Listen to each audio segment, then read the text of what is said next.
Let News TV, la chaîne de la génération consciente. Let News TV nous parla au baku bobu toke kande mi badu ekbenemi mi do akbenemi si bede kekeye mi ba lemianti ya me opate kene banglon mi le page Facebook a dit ya me opate ket pone donansemi ya me opate ket pone bel du woman ma we America du woman Europa bedu woman Asia bedu woman China bedu woman mais pas tek ko le Océanie de ko fi ko ni belle que l'Afrique que yi mi ngona namni te tu nyambo wana wo woman te dunam semi pa te pour na turu mi mi du akbenemi egbe mi ba sogbe lagba wo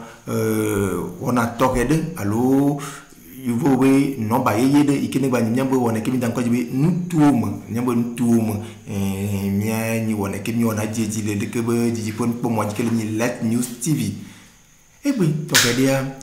mi ba no nyabo ntuam ntuka mi ba no ya no vobo ntuam ina vobo ntuam ya nyano ntuvi ike ko yo we commune vo 1 nyano ntuvi mama Botoredia Milano Tanya Ikeleni Milano Egbia Jatu Nyabe Mo Ikeye Kaflan Ouanemi Chevado rond-point Nyotom Yakwebo Bobe Nyabe rond-point Cham Nabobe Yesi Jatu Gama Adiniku Yakmono de Kenya Wodui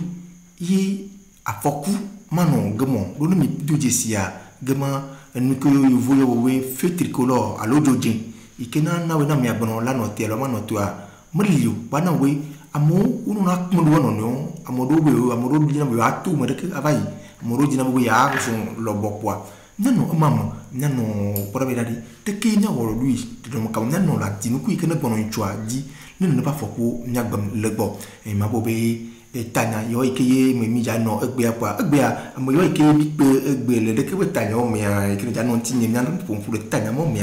et miako apeto adodo nyaniko chani mo pula gandeka deke apeto adodo mi dogba mo hogono la apeto Philippe afomea olelo de violi au fond ajoli amen amen là OK tu apeka kaka apeto ikine balle nyambogi ka ni ambiko to wenka sociologue Lavagnou kodo dodi qui me double la fournia. Philippe Robin. La fournia. Les vieux dés. Les vieux fonds. Ah, Joe Minalo. Ah, tu vois pour ça, mais. Un blâme. Un blâme. Bientôt, nous m'oublions. Amoureux, qui n'est pas non, un petit le bébé, Tanya Yama, Yima Bois. M'oubliez, Zandi Yama trouve à Tanya Dioé. Moi qui est tout donné, tu Shima Vimon, alors, Vimon, Vimon, ou Dupo, tu l'homme. Otokege va tu as ka ko vogan ya mfunya ni mi du vogan to amonto mi ne le vivre ni mi to nya blo mi chovo vogan to amonto po mo do to vogan to amia mi ke o de le monti si bobe gota ne nia ni mi to mi pore ke gota lea nya de gota mo no tata de voyo ke mi khoche tu gota ke wo le monti ba ku de ke amu po che tu de ke bo gota ontiari nya de ke no tata te fiomi ne mi trova.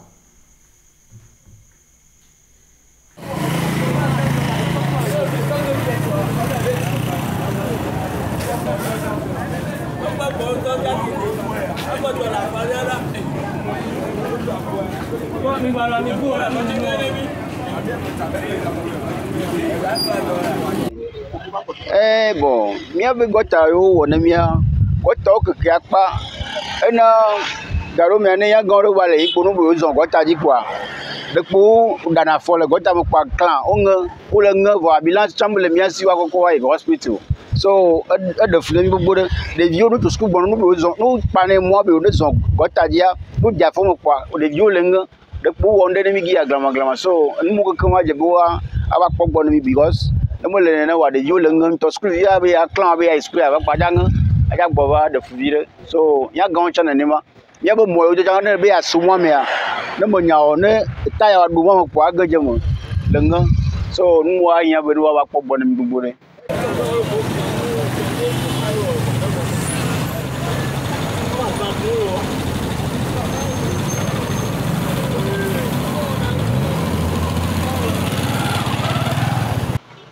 Moi, au Dounemia, comme j'ai dit à mes pauvres moyens, au choc bononiro, voilà, cas de Cassian, ou à Monuniro. Au moins, tu as la badu à Waka, à Kangachi Bronano. Non, moi, va égarer, fiable, pour le moment. Non, on talk bono wa photo et non bona moti java yo subela di dia ka gota gudura kafi no on va évoquer bon on ya o gare mo cha do kafi la tia ba so o mo ya la simora nyagon no me wa tata gota ga gan po lo gota mo e mi amoro cha na chi de wen fia amolo lo na gbori lo kunu mi won la pete ma kora onu patala ha gota ro do foro mo gota na lo do fun fia ro ajira joro nyamu do gota i ho point cha ni ho point dodui se ya ne ho mo cha ka bo nyawo fugan mo nyara ko werio mo nyawo gota ya o da yo do ti nyu fuda yin mi mi mo nyo bi la gangan je mo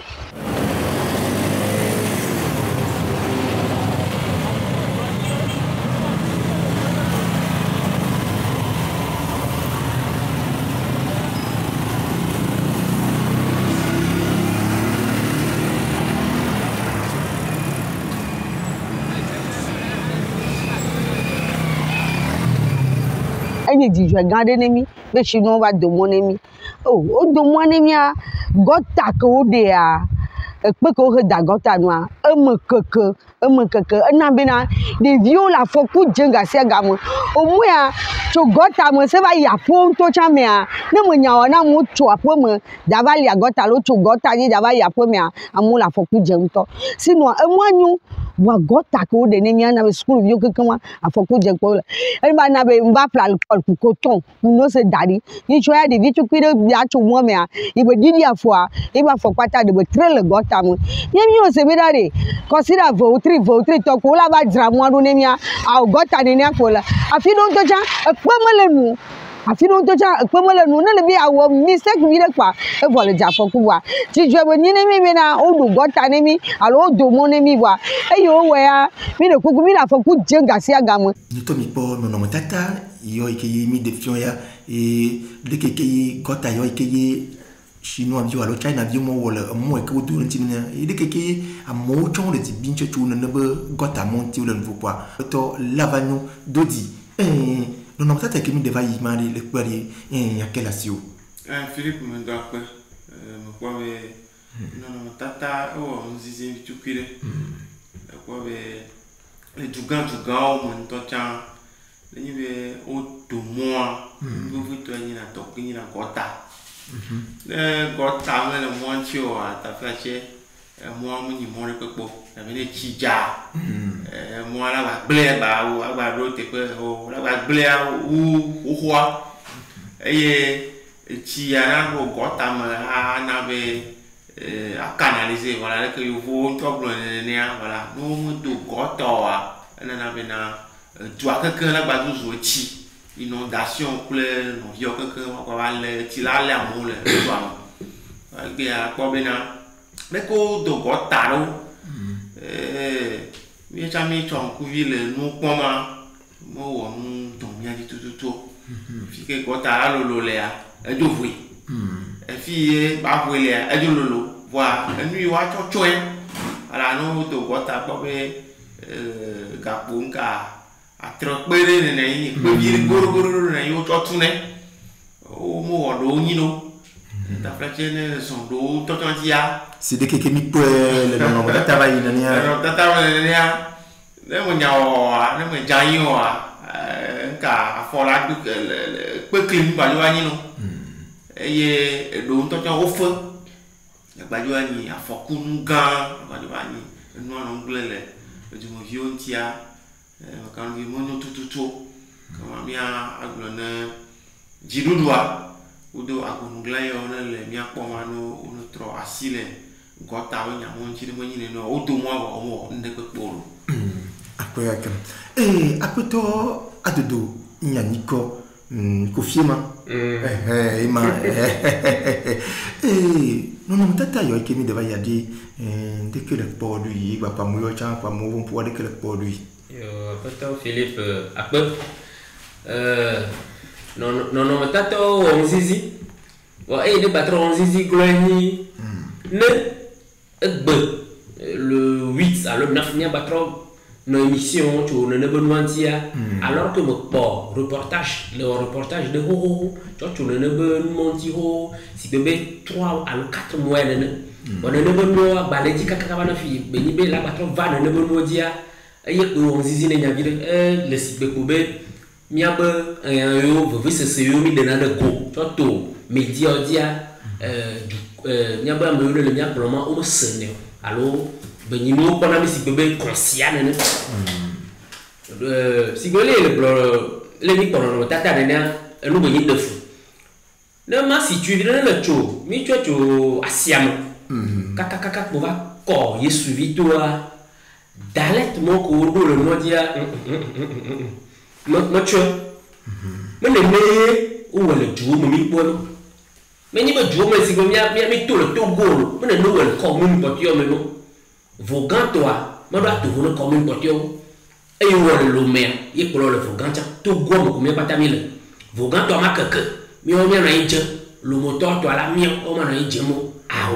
c'est pas parce que le maire est capital, il est entier, waouh, le moteur va n'y a pas, et ni Vogan, je ne sais pas, trop ni préfecture, à part rien, ah, moi, je beau. Et on dit, Philippe, ma blonde accident. Mais ni veux amener un accident pour accident que tu amener la janni jen momo bobo que ni bo kaka na gaya me a subo que mais accident tamo ni mi le vodi que no wa ngole dande mo e no wa ngole dande sapeur pompier là va enregistrer o subo tellement bé et ni veut se voir na mi blata me do seneta mi jo bon wa me doit ko no bobo le tête émission avant que la nabe amolanya be ne bende le jojo il amolanya be ne bende le jojo le tout asime kakaba kol yesu bitoa ça ne va pas me ne neye no adola no daloa o lo ba afoni to te la do mo fa amo ne matériau mo bani kol fiori mais amo de preuve que no yo ma yo am ke jangi jemo benya big pa to no ti ofu to no ti gbogbo de ma yo wa mo tan yin je ma mo gbogbo to ke le normal et les émissions les reportages le 5 mois le 4 mois après il va 20 émissions il dit bon c'est à dire le on ne bon moi beni appel de le voyer amade ko comme sewa et que on zizine ni envie de wa tout caramelo et mi balé à blom mi on pata ko ni jidu do appel mi balé à blom mi a de kukube de mi brea on essaie de kilo après jour et après to la bagnon dodi encore et devait ni bébé China bio pour cho moi ta fille ni alo ni ko réception wa et na bébé mal na lu no te be quelqu'un qui a réception wa ne wa to va ko de que gotamo ou daletemo ko mi ko ou lo man na ko to même to chan conduit pas mon to chan ko woto et tu conduit pas mon commandant polyclinique à toi là ne donne bon conduit to chan là faut pas dire na moto le conduit pas là il est qui a faut aller dans daleta ma faut la ba bien no wa fa bien ko conduit ni le gema to ka le mo to ko fu no wa no ti ja do pa mo de kia ne mo nyao kwa mo to ba ta ya du grade daleta ba chang ba na fo ku ne bien ni bien si sen le gema si ça mo mi doit connaître les dons la ka so mo nyam le mo ko la fu mo le gema ma te po mo ko depuis mo do zon lo mi an kan do mo do pata mo nyo zon daleta dia o fo do mo do jan ya fi do to chan nya ko ne mi cho si bebe tu ben sera tanto chama ba nyo ba yima kola te po kini babe rasco sai commissariat comme la commissariat rasco c'est be gemana le po gemen to alwa ou de kota ni le pewa ni to lo daleta to alwa puis le ka me le no ji mo nyao ko ani ya to do gan bacha le amo mo tu mo to go gema cha le de que ni China bio un po to mo ni wa ye na lu nke na lu na te po si me boa Philippe nda po be na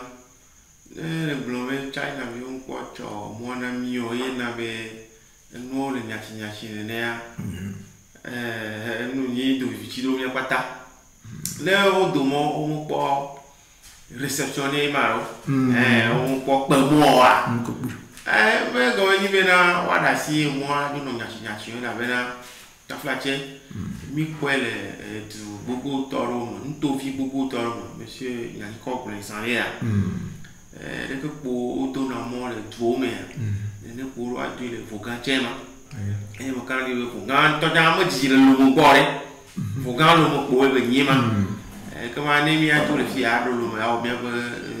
ko mi ya e asigan to ja le bien préfecture toi mais voilà bekia si tu dois kudo amene to moi di be vie bena au pomo au me pomo vous la vie ko le moi tia roi 3 sile tikaba ne afoku nyamo bien to mi le gasia gam de dino no bonya me yibe wa ba da tu gbogbo we nya ipo ne le modi cho mo le jai alo to amugu wa lo alo go te la ga foku wa no la ba ajo wa tua ka mi de no no amu po ba sunya se le fo to am haro kama si bere ke mi le eglon ne ya ta flati e hia be de ke mo le go ta do do kan mo wolo le cho mo le cho hu yo fi yo le ma to photo rasco mais gama go dia ga sia gama accident do foku le gama foku voilà na me de ya to mo me ya amene be ya ba ya no via mo ha de do viro aglo wa akwa be ne ni be o accident mo foku mo de do ne ya nke o me mi ko kwa me geje go ta me le foku mo mo haro o ne ni la ma mo be ya mo ga ba geje go ta o me ya na ga ngbegle ava ko mi ya de kuku na si pure ke ni plaisant ya ameno pona mo nya po akuto ameno na bungla o ni lia o ne po mo mo nya po kaba la be de chiga re ba ja ga mo ne mo nya mo nyi do wa de chi ja e hun de gbono chi tan yo lo hun ga re o be o ya do yi no ti vi re e kwa ko ro le ka ko ta me da o ya ma le bla mi o tu ko lo jo le yong le di le ni to ntu ni ma le ka le ras ko ba gi ko mi blog ko ta le mvu le ga ma to kwa ga ma ye afla usana no do ramre ka nya usana ndire le ga ma ni hala de to bo ya ti to bo to le amya e on ma ga hu e ve play jo ya va yilo pour tata moi son de que le bonde bon c'est que le ben pour moi chama nous te importe que moi chama buida de chana tout le monde ko yo mo ya bobo ya ju video yo be yo ki ka gota manu ya kapata ke flano e to ko do man to tato chon ne du yo besene adi boni vi yo man to na to du bande que me desi que bo flebe avec du chan be jan je gota desi ato chon ne li bo bi won blani o won ti tin sama man le kwa di mo nya po be ni be ka flana de o chon de gota ni wo da den man kan go bi la te ni no kwa e bi ma do ku man we mo ni be e jova yi ni to ga jojo e gba ko to gba jojo kama enu i cha wa to do gota no ma to won e di sirika enu do o mo we ni do ne garo mo si be ra le be ya o exercice vile allo yato dalete vivement di ano nyawa de ko juna bu kere voilà dalete a bu kere ne afo to cha nyawa o mo duile do nka do ni do le be a zombie le quoi na afo glisser vile afo be didi vile le quoi oui la po mo ko jo le vocan ya bo mo po we mo pe le tu de me ma ke mo jo me ke mo jo pa jo be ya to mo di lo po iba fo e ju geje gota gbọmọlẹ ẹjọ kájọ ní tọ́jú ní máa wé kan nítọ́ ẹ̀yẹ ní méjì lọ́pọ̀ amúláṣọ́ lórí kẹ́lẹ̀ nítọ́ máa mọ̀kòmọ̀jọ́ mọ̀ kálẹ́kẹ́ máa dà fọkò máa tẹ́ dáadáa ní máa tọ́pọ̀ mọ́ ọdún kí a fọ́ dárí kí a fọ́ nyá dárí ká mọ̀ fẹ́ àmọ́dé kí a du espace ní lẹ́mọ̀dé kí a fọ́ nyá bí mọ̀ afúlà máa wé kan náà nga ma nga tu awo e jora mo to ta amonga amorogo mo to ta mo gi to wa ta ya to ta e chi daleta kama mi plaisant ya o mo ye do na koko tunti no mo we le wa e jo mo le wa e jo ma ja ayi ko ono ibo wo do to mo voyez mistake lu mo le tia la glem le tu vi o tilo après toi todo moi je donne de yemia ano mon papa waja ba do edua o mama o duka ka nyango mama o jura mama jera o ka kunde ya yimi walo oh ville o do mama ville o de si bele le blenene mia wa ne mon espoir no comiano be wate ba trois si bele ko mi le blomene wate ba trois e non na zizi no me bien na do ko nyesebe chinois do mo nene on to du le wa boema no wonto ja do mo le wonto ba Chine ba duma si bi wa do le o ba Chine capitale Pékin da kwa na ko do mo e o da lo de diema wa ba igban e ke le ke ma to fo ne ma igban ta mo nyu ma fla wa ba igban to fo ne ma ne ma to fo wa we plateau wa we plan ingénieur we do ani gban de pepe ko be wa do e ndo ma jolo jumo video wa we ba ple donc wa ja gbagba ado edo mi o mi le bon popo obodo ja gbaro do edo parce que mi le englobe bientôt rentrer le vidéo ja tracteur school dit jardin CP1 ouais tracteur school dit mo jojo bolo o me da popo le zemi jantio o me da kukeke zon les zon bolo vivement zon les zon bolo no mo cho ano trottoir dito le ke bi da le côté mari school ja côté mais vit depuis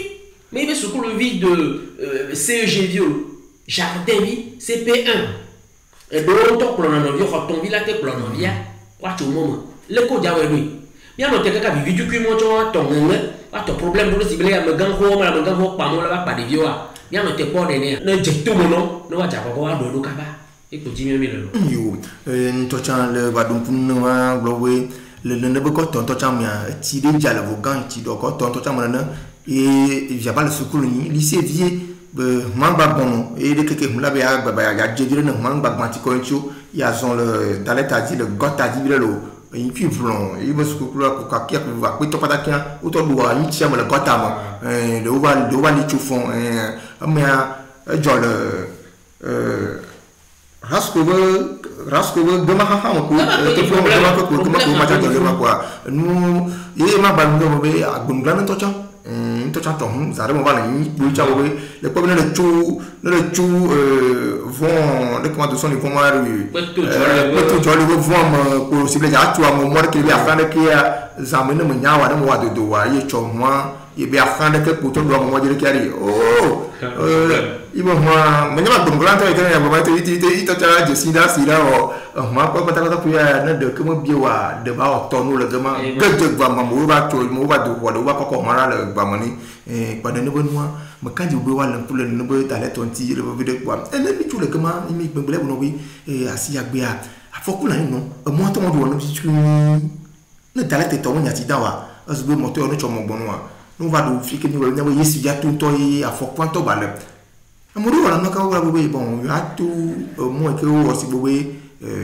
nya bo be rond point ma nya bo rond point ne to ni te bi rond point pa mo be ka do fu bo o ma wo le pa rond point ko ni ne to le to hu tu bo be mo le rond point bo no mo de ke ba ni do wa kwa China bi wa mi nya we ke le mo ma do ma isha on to bi ne de mo lo gbo e ba yi ibo mo bi o mo ya mo na le mo mo te tu mo lo gbo na ta si yesu ya tu bo ni o kaka ni gbo ka ni wa to yesu ya tu na kwa iwa wa cho pa no da no ti ade ko cho da we ne le gbo cho bo no ko cha ba lo bo le ko la ba yi adu na bo be am yo ne le ko kan to mo kwa lo mo ne za na ko ga ni wa do ga mo wa do yesu tu e la khana wa point wa mo nya po a no o tu bo no kwa pa no ke le ga ma pa no de wo wa direct si ya na mo lo ron point kwa mo no bo le kia uno no waro no pon anu ngukro no le total bo mo gama in choku ya sita mo ne pata ba do gama ya mo ba pono ka mo do ka flan ni mo nyabe u de ke le do ba mo ko afanya ni nyabe ka flan ga dans le wanti do ni po nyar ke le do in chol consider mo milliard le total ba mo gama le rond point ko après to la ba ni de ke nyawo do ati ku adi ike mo ba ya do bosu mo la ba to mo bosu mo la to fa mo la to mo bo ba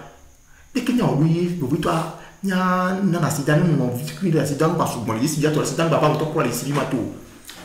Philippe après mo ko be ne mi le accident mo nya vraiment ta frache e dure ko jumea accident na ni voa mi blo be ahara no nti ne mo le dodo me dodo ku do lu son nuire ya e que moi le que me le sandi ya panneau ko da rofuna ke le to auto mono voilà et le là a hakona en rond-point comme boy a je en fin pour moi voilà et ameyo o mo ne allez pas ame jana we e a do we pepe wo ke jara wa to mo ame amo we o ko ko we tu no no ya ani na gbegbele do wa jona e le bebie be na mi no ra buta mo tu nyamanti apo we ka kame ame o mo adoma ya to China to o lo mo adoma bo we ya dia apa do ya ame ko ta mi dui ka di bo wa e o wa ye vire ni ni ko yo va cho ka no pu en cho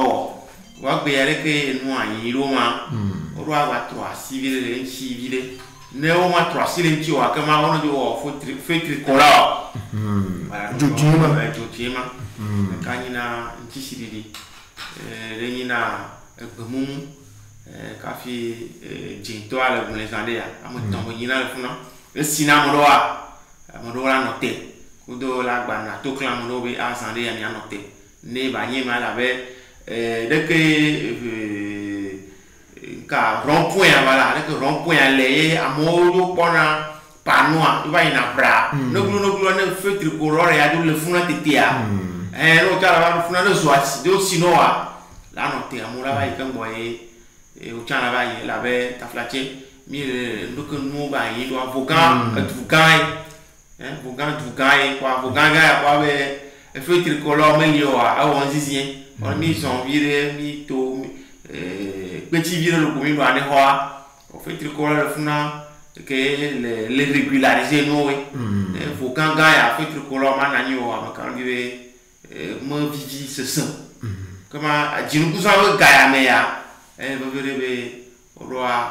a ne so chavi bovito ti adaria ne glugu do wa dina lo de ni tete me ono to fi ame ono te vire ame ono wa ya kengo mo ni no ale ke mi suna bon le ga bo tuama a jinu kusa wo ga me ya ame mo apo mo no san bu ya ga to afo to alo la jo wa to alo to alo la jo wa ble agbe wa to ke ma e bi jo lo apeto ato de na iko ne po le yisi ya to gamari yana do jin wala be abo do jam po wala ke na o du de adini ko adini fo fon do bile OK Poto Philippe le pobe mi abo professeur de voya ma professeur à Moton et pour Randomi le est mais au GPA projet des lacs ouest ou d'Européa projet de Zior Téviément que ouais Nord Godia projet de Yoto voilà quoi nous devons dans les projet des lacs feu tricolore feu tricolore la néro bobo les préfecture de Zioa Tévia feu tricolore les bobo quand il feu tricolore maintenant le Vauban le normal population le Vauban bobo Yoto par exemple la population le Vauban tu vois Yoto Vauban que Yoto que soit Vauban paix mais population le Vauban sont Yoto n'est que à Néro me que mais population la Néro population le Vauban donc à l'équipe fait tricolore maintenant le Vauban de fou Niawe be chinois dit be au moins va il pas ta mi doit pas be moi au rond-point on au rond-point fait tricolore et là non bon a dit nous quoi bon fait tricolore le fou le normal mais le normal ben on de rond-point blibo là le Vauban que ni préfecture gan et rond-point c'est rond-point le fait tricolore non bon pour fait tricolore là à côté de préfecture connaît le c'est projet de voie projet connaît en tout le fait tricolore là non fou le fait tricolore non projet de voie et de fouiller côté même de manière match à côté diano voie mi me nyani be et de foulo et de fouto et de fou et les comme ya wado e nyelo oya nyamonyo e ko mio mi ate blanc e ko nyibe mi o no dénoncer ne bonu wa botua e ko ti amero me le mi akolo ma gbo amero le mi akolo ma wa we la ko be awo enu ye hiana ne dua nkantie o chana modo même les deux non mais toi tiens mais ni kokokobe akope wa dano et là le redevable du corps nous pas non mais tiens le redevable du corps ndenti o choba dagambe ono du quoi plomb le dollar ou du quoi dit tout ce que vous faites sans moi est contre moi. Oui, 10 milliards, il me fait tricolore nani. Mais le nom que moi le contre bien, il y a il me le dit au moins le dit donc mieux il le dit le feu tricolore le nom rond-point. Depuis après ma deux bon didilo, il a pas ma deux bon didi depuis des lustres. Feu tricolore ne ho feu tricolore le TV ho encore vous feu tricolore matin nani mais le normal. Mais quand tu veux et on va parler pour les nébonanti ou les biens café tricolore mo pour voir ne bien ne ba ni pour vilo to chan o chon wa do dagama ba ne ntere ou pas ba tinu ku ya ka gbonu am ha tu tu de ki vo we cap alo vo ne fon alo ne vo la no ne fon wa wa do be le ke ka tinu ku ya ka gbonu ya si dan vo kre na ni john le john nya won tu o mi am nya bo be you are a pour de view du mo view a tu a no tu bu à Toulou, c'est tout micro prévention routière. Alors, le kéké mobile, on a le mot dit, bah pour le kéké was un monde de fort bonnement, n'a été non bel mon point, on veut que bonnement, ou déjà ouais, ni tu as même la béquille de bon et bah me qu'il y a pas gomme le mien, wa non à l'époque, bah dès que il y a non des années, il y a qu'à mettre les tannes de que vous avez tout et qu'il y a pas de temps, Isaac a menou gloire, mais quand il y a là, donc il y a bien une casse, c'est tout le kéké m'a dit, après toi il va nous dire et Doudou que ne pas bon il faut vieux battre d'aller tu vois mais raté tout mon vieux tout vos ma raté que nous vos cap de que nous produit quoi numéré oh de bébé après toi Isaac a dû le Cameroun après toi Isaac de que mi du belo OK à combien au point ma adjoint adjoint que le gars tu le vois yo mambe nyawe nyameke les imene rachuchuke we vo cap allo vo ne fond et nyawe rachuchua vo capa adui bi yawo tuturu na du mavio chetu miko be prévention routière allo mon njono le modi ni chome meragbe kenyo mi mi du wa na le bonwa.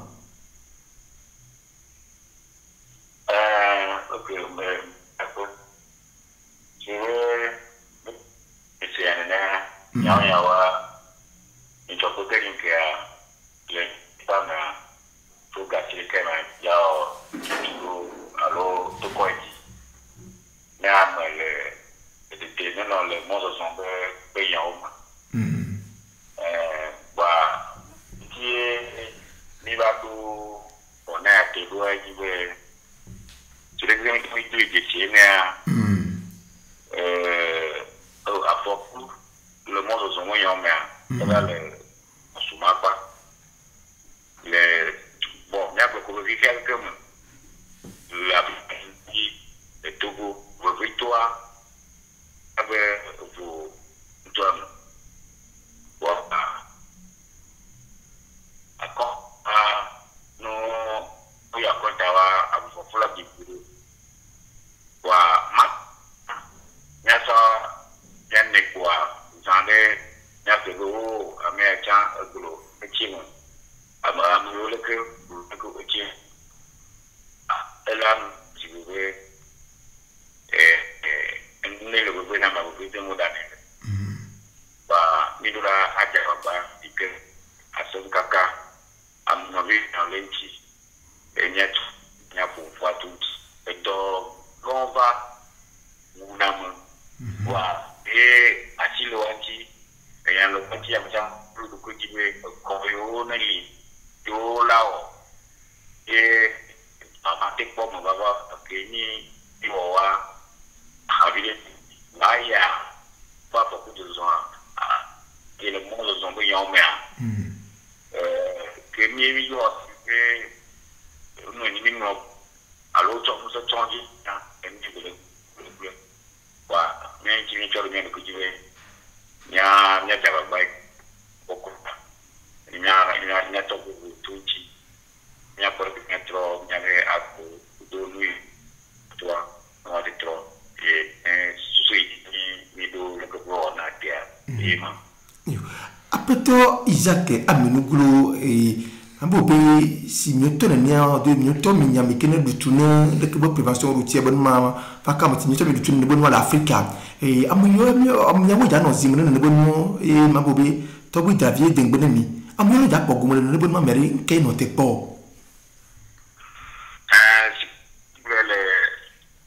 Comme des diamants, une des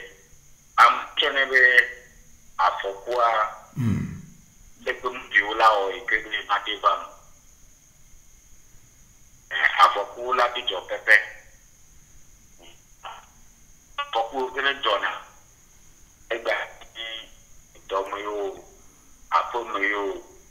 capitano blo au mozo zomba pourquoi nyabu immédiatement au moins zomba pourquoi nyati wado nyati mero tepoto tepoto tout bantoa et tout na nyonto nyamu goto yo no le mois zama nyaba gono no bo eye pourquoi et tout na au moins de la zombie là ou au moins 10 ans que créo au moyo au fuyo au mois de garder le nom du tourneur il a dit au mois où on a dit que j'adou bien avec hier et j'adou là au bloc et il peut pas côté il va faire quoi et à propos de l'autre avec il me dit il me le coup le mois de janvier il me pas la tout vous même que même que niveau et qui d'ajama la bateau mais ne qui nous d'ajama mais forcément non à mon blanc la tout une bille que mais à mon bloc waouh tu te dis à on à mieux pour mon lemme voilà nan pour b à que maintenant et lui il a que allez tout à mettre bon on a mon là c'est tout au moins il y a quoi tout au moins il y a quoi là c'est tout car faut que moi il y a jambo et là il y avait le criminel. Alors quand je vais après Isaac Amenuglo l'agba 320 et connaissance mais quand je vais après Isaac Amenuglo la bateau va du camo de be réseau mo le mo le nyiro ne ma trop bien si vous mais du tourner man ni ade nyaba yesi bia to ade de ke hia le gamo no wa te basi dan hia du dia lo ku to ma wa ne ma che sei chambe parce que espère venir le alors après Isaac Amenuglo va trop du camo o de be camo le nyiro après la bagno et ma du no boari ma bobe après toi Isaac Amenuglo do lui que pour les aïma de qui mi pour lui tamu la battre du camo nya abattre bien de na me fedo quand il y avait le temps à l'homme café Kaloa dasi et quoi ni blanc Isaac Léa il y a oh tu me pas trouver après toi alors après toi Isaac Amenuglo ouais le bon Philippe Mercado oh tu me Kajua tiens tu réseau mo nyumu si be amekene du tourner prévention routière de l'Afrique ni am le tourner ni agbanele si bo l'Afrique do dagan de kaleni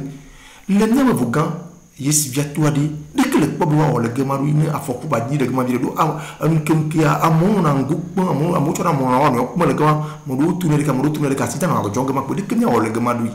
il faut quand yesi via toi yesu to ya go la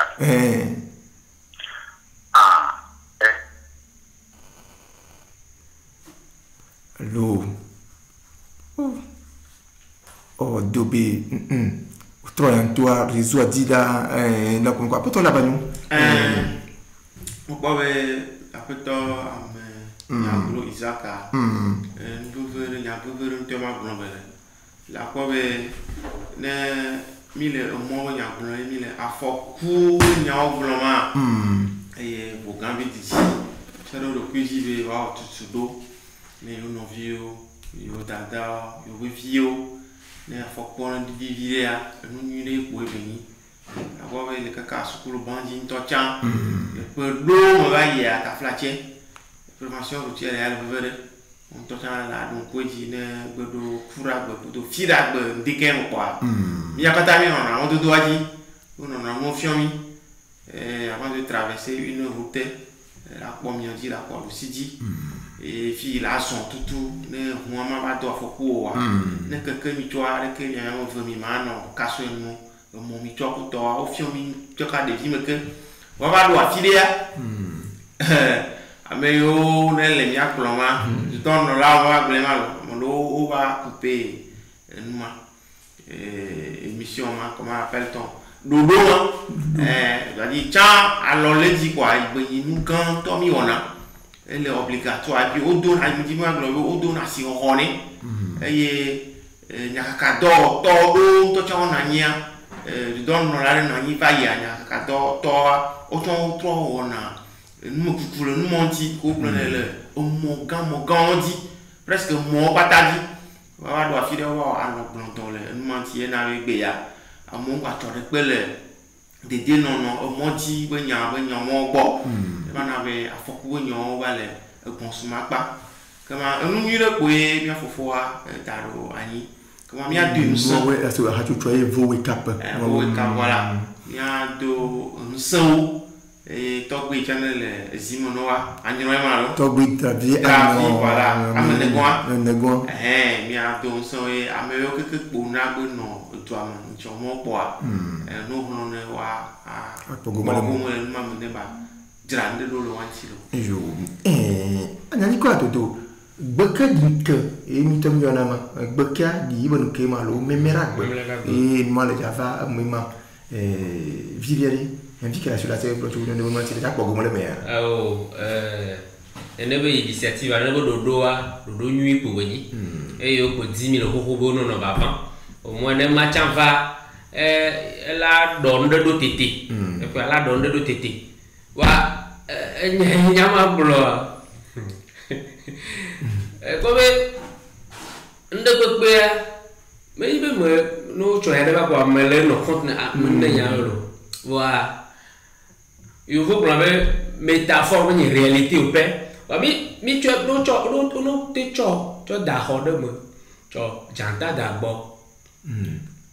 fion le ko fu na jua la fu ju kaka ba janta la bo pe o ne ho me ho kwa sani e fion be ne le fu ju ado ho mo na 33 janta ma ja adu wa fi ya mi le si bo be mi le si bo o cho mi dadi wa fion mo no fu ju kaka do a janta la do pe e po broni le be feu rouge rien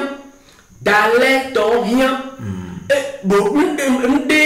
nde no na nde mo ke gbe de cha ba pe ni gbe jona ne de me le do de ke gbe de pe wa monsieur amenu do ja odo gugu tutu gbon ne ja baba ba po autorité communale wa po dalete bo ni ogbo wa po feu rouge bo ni ogbo ma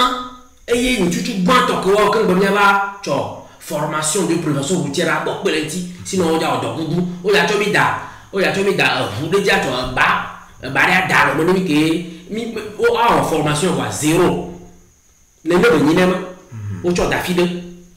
do la no ti no cho no do ma le ti o a formation wa 0 wa to a formation no be no le so la do dalete dia na no ju fu to aya me alors dalete no be no ba do feu rouge c'est pas na joie voilà ne feu rouge